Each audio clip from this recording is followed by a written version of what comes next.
So blood is going to be deoxygenated. It's going to drain into the heart via the right atrium. It's going to be passing through your superior vena cava and your inferior vena cava.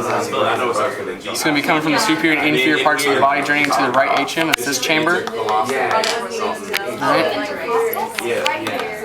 This network of muscles that are in your atria, these are called your pectinate muscles. And blood is going to drain from the right atria into the right ventricle by passing through the tricuspid valve. Okay? Similarly to the pectinate muscles, this network of muscles in your ventricles are called your trabeculae. Okay. And these white things right here, these strings, these are called your chordae tendineae. And at their points of attachment are called your papillary muscles. Okay? The blood is going to be still deoxygenated, and it's going to travel from the right ventricle to the lungs by going through the pulmonary semilunar valve and to the pulmonary artery. Okay? So right ventricle passing through pulmonary semilunar valve to the pulmonary artery, getting oxygenated in the lungs, and then it's going to go to the pulmonary veins carrying oxygenated blood into right here.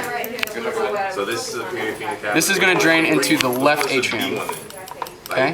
And this is oxygenated blood. This chamber right here is the left atria. There's pectinate muscles as well in here. From the left atria, we're going to travel down to the left ventricle via the bicuspid or mitral valve. And as you can see, there's chordae tendineae as well in here, trabeculae as well, and papillary muscles. From the left ventricle, it's going to be a lot larger than your right side of your heart, and that's because it needs to pump to the rest of the body. You're going to go from the left ventricle up here into the aortic semilunar valve. Semilunar means it's a valve traveling away from the heart. So you're going to go to your aortic semilunar valve, and obviously you would go from this aortic semilunar valve to the aorta. The only artery you need to know that's on the aortic arch is going to be your brachiocephalic. It's going to be the first branch coming off the aortic arch. And another thing you need to know is this ligamentum arteriosum. As an adult, this is just a ligament holding your pulmonary artery and your aorta together. As a fetus, this was a shunt. This was a passage from your pulmonary artery going directly into your aorta, because as a fetus, you don't have fully developed lungs yet.